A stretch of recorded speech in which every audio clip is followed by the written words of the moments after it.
had stopped asking. It sounds simple, almost trivial, but for months I had been the one leaning in, trying to bridge a distance I couldn't explain.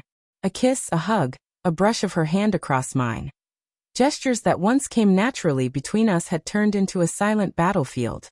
Every time I reached for her, I felt her recoil, a subtle tension tightening her shoulders, the way her eyes would dart to her phone, as if the screen held the comfort I no longer could. I remember the first night I truly noticed the shift. We were lying in bed, the room dim except for the orange glow of the street lamp outside. I moved closer, careful, tentative, and whispered her name. She muttered, "Not tonight," and rolled away. That night, something inside me changed. I didn't shout, I didn't plead. I just let go. I stopped insisting. Days passed, and with each one, the distance felt like a canyon I couldn't cross. She noticed, of course. I could see it in the small ways. The way she would linger a second too long when I walked past, the subtle glances, the faint hesitation in her voice when she spoke. And then, almost like a switch flipped, she started seeking me. It began innocently. A hand brushing against mine in the kitchen. A whisper of my name when I was reading. I felt that old ache of longing twist into cautious hope. Maybe I thought, maybe she's coming back. Maybe she realized what we had lost. But the truth, the cruel raw truth, revealed itself in fragments. It started with her phone. Left carelessly on the counter one morning. A notification popped up. "Can't wait to see you tonight, face blowing a kiss. My heart dropped before I even registered the name. I didn't want to look, didn't want to believe it, but the curiosity, and maybe the dread, was stronger. I opened it. There were more messages, tender, intimate, full of jokes and little nicknames. My wife's words, the ones she had whispered to me when we first fell in love, now directed at someone else. I backed away from the counter, my hand trembling. The coffee burned my fingers, but I didn't care. I didn't move for several minutes, just staring at the wall, at nothing. Part of me wanted to confront her immediately, to scream, to demand the truth. But another, quieter part, the part that had loved her, that had clung to hope even when hope seemed foolish, urged me to wait. When she returned home that evening, she was radiant, smiling in a way she hadn't for months. "Hey," she said softly, brushing a strand of hair behind her ear. I could smell the perfume, faint and familiar, but there was something else, something not for me, not mine. I asked nothing at first. I didn't need to. The tension in her eyes, the subtle avoidance of my gaze, the way her hands fidgeted, everything spoke volumes. That night, instead of leaning in, I stayed still, let her come to me if she wanted. And she did. "Why are you so distant?" she asked, finally curling up beside me. "I feel like you don't care anymore." I said nothing. I watched her, letting the silence stretch like a rope between us. Her brow furrowed. "Are you mad at me?" Still nothing. Her voice dropped to a whisper. I miss you." And then, as if sensing the change in the air, her body shifted closer, almost pleading. "I need you." It was intoxicating, that sudden surge of attention. I could feel the old warmth, the years we had built together, wrapped around me.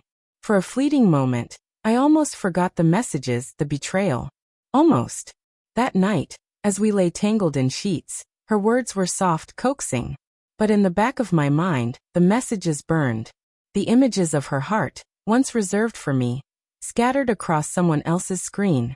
I pulled away, just enough to catch her gaze. She froze, confusion and desperation mingling in her eyes. "Why are you?"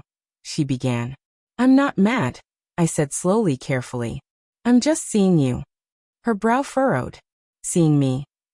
"Exactly." I let my words sink in. "The me you wanted. The attention you begged for. That version of me, you only wanted it when I wasn't freely giving it. When I stopped insisting, you noticed me again." Her lips parted, but no words came.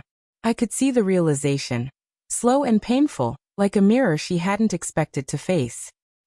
I don't understand," she whispered. "You don't have to," I said. I need to understand." The days that followed were a quiet storm. She tried, desperately, to regain the closeness we once had. She kissed me in the kitchen, touched my shoulder in the living room, whispered my name when I walked past. But I had changed. I was no longer the man who would bend at every rejection, who would chase warmth that was never freely given. And then came the confession, the moment I had dreaded yet somehow anticipated. She sat me down one night, eyes swollen from crying, hands trembling. I made a mistake, she admitted. I was seeing someone else. It didn't mean anything, I swear. But when you pulled away, when you stopped, I panicked. I didn't know how to get you back. Her words hit me like stones. The betrayal wasn't in the act alone. It was in the years of subtle distance, the moments when I had reached for love and been met with indifference. It was in the fragile, fractured way she had tried to reclaim me, as if the love we once shared could be bargained for in stolen nights and whispered apologies. I wanted to hate her. I wanted to scream, to fling every word at her until she understood the depth of my pain. But all I felt was a hollow ache, a raw, aching grief for the version of us that no longer existed. I began faltering. I don't know if we can recover from this. You waited until I stopped needing you to show me that you cared. But by then it was too late. The love I had, it's not gone, but it's fractured. It might never be whole again. She sobbed then, collapsing against me. Please don't give up. I love you. I never stopped.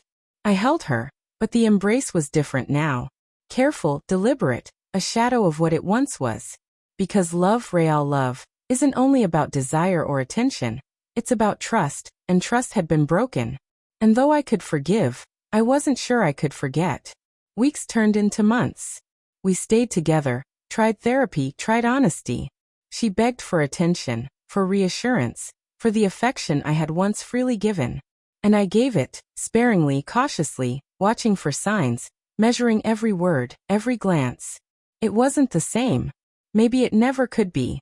And yet, in the quiet moments, when she would touch my hand and look at me with that desperate, almost childlike longing, I felt sparks of what we had lost. A reminder that love, even when fractured, can endure, but only if the pain is acknowledged, if the betrayal is faced, if the hearts involved are willing to hold the shards together. I had stopped insisting. She had begged for my attention. But the lesson lingered. Love isn't a bargaining chip, and intimacy isn't a prize to be won only after absence. It's a gift freely given, and once broken, the path back is never easy. Some nights, I still wake in the dark, haunted by what was, by the delicate balance of desire and betrayal, wondering if the next day will bring closeness or distance. But one thing is certain, I will never be the same, and neither will she. And maybe that's the real cost of love, when it's tested and fractured and begged for too late.